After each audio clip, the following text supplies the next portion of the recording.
कभी आपने सोचा है, अगर इस दुनिया से रात खत्म हो जाए, अगर अंधेरा कभी आए ही नहीं और सिर्फ दिन ही दिन हो, तो क्या हमारी जिंदगी आसान हो जाएगी या फिर हम उसी रोशनी से परेशान हो जाएंगे? ये कहानी है एक ऐसे घमंड की जिसने पूरी दुनिया को सिखाया कि संतुलन ही असली ताकत है। बहुत समय पहले एक छोटा सा गांव था, मिर्जापुर, जहां जिंदगी बहुत सरल थी। लोग सूरज के साथ जागते और चांद के साथ सो जाते। सुबह होते ही सूरज की पहली किरण जैसे ही धरती को छूती, गांव के लोग हाथ जोड़कर उसका स्वागत करते। खेतों में काम शुरू हो जाता, बच्चे खेलते और हर कोई अपने जीवन में व्यस्त रहता। लेकिन इसी जीवन का एक और हिस्सा था, जो शांत था, जो ठंडा था, जो सुकून देता था। वो था चांद। हर रात जब सूरज ढल जाता तो चांद धीरे धीरे आसमान में आता। वो कभी शोर नहीं करता था, कभी अपनी अहमियत नहीं जताता था, बस चुपचाप अपनी चांदनी फैलाता। उसकी ठंडी रोशनी में लोग चैन से सोते, किसान सुबह की तैयारी करते और पूरा गांव शांति में डूब जाता। लेकिन इस शांति को कभी किसी ने महसूस नहीं किया। एक दिन सूरज को अपने ऊपर बहुत गर्व होने लगा। उसे लगा कि दुनिया उसी के कारण चल रही है। लोग उसकी पूजा करते हैं, उसे जल चढ़ाते हैं, उसे भगवान मानते हैं। धीरे धीरे ये गर्व घमंड में बदल गया। शाम का समय था, सूरज ढलने वाला था और चांद निकलने की तैयारी कर रहा था।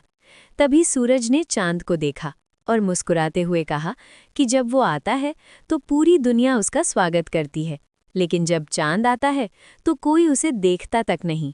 ये शब्द सिर्फ आवाज़ नहीं थे, ये एक तीर की तरह थे जो चांद के दिल में जाकर लगे। गांव के कुछ लोग ये सब सुन रहे थे। उन्होंने भी सूरज की बात का समर्थन किया और कहा कि सूरज ही असली भगवान है, क्योंकि वही रोशनी देता है, वही गर्मी देता है और वही जीवन चलाता है। चांद की रोशनी का क्या फायदा जब लोग रात में सोते हैं? ये सुनकर चांद की आंखों में दर्द साफ दिखने लगा। चांद ने कभी किसी से कुछ नहीं मांगा, न सम्मान न पूजा, लेकिन उस दिन उसे पहली बार महसूस हुआ कि उसे बेकार समझा जा रहा है। उसका अस्तित्व जैसे किसी के लिए मायने ही नहीं रखता। आखिरकार चांद ने एक फैसला लिया। अगर उसकी ज़रूरत किसी को नहीं है तो वो अब कभी नहीं आएगा। और उसी पल उसने अपनी रोशनी समेट ली और आसमान से गायब हो गया। जैसे ही रात हुई, पूरा मिर्जापुर गांव गहरे अंधेरे में डूब गया। तारे तो थे, लेकिन उनकी रोशनी बहुत कम थी। लोगों को कुछ भी दिखाई नहीं दे रहा था। हर तरफ डर और अनजान सा सन्नाटा था। किसानों को सबसे ज्यादा दिक्कत होने लगी। उन्हें सुबह जल्दी खेत जाना होता था, लेकिन अंधेरे की वजह से वे समय पर निकल नहीं पा रहे थे और जब तक सूरज निकलता, धूप बहुत तेज हो जाती। अब सूरज और भी ज्यादा चमकने लगा। दिन लंबा हो गया और गर्मी बढ़ती चली गई। खेतों में काम करना मुश्किल हो गया।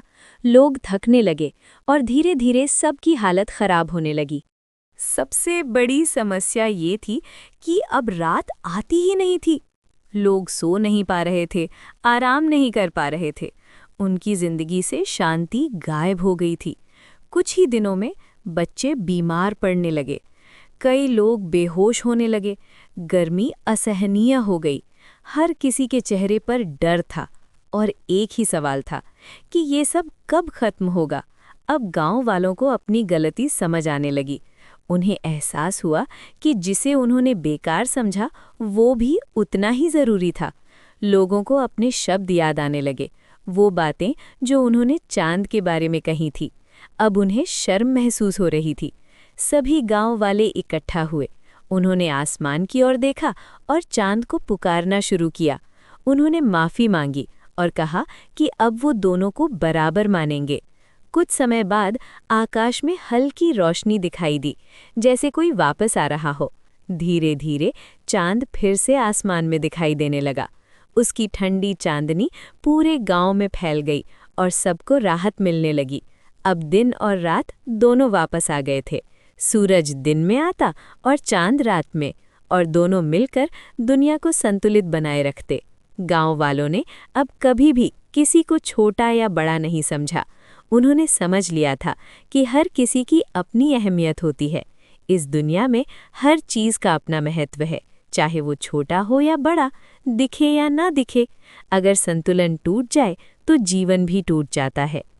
उस दिन के बाद मिर्ज़ापुर के लोगों ने एक बात हमेशा के लिए सीख ली कि इस दुनिया में कोई भी छोटा या बड़ा नहीं होता, क्योंकि जिसे हम नज़रअंदाज कर देते हैं कभी कभी वही हमारी जिंदगी का सबसे ज़रूरी हिस्सा होता है। तो अगली बार किसी की अहमियत को कम मत समझना, क्योंकि हो सकता है उसके बिना आपकी दुनिया अधूरी हो। अगर आपको ये कहानी दिल को छू गई तो इसे अपने दोस्तों और परिवार के साथ ज़रूर शेयर करें। और ऐसे ही इमोशनल और सीख देने वाली कहानियों के लिए अभी हमें जीतू एनम सब्सक्राइब करें।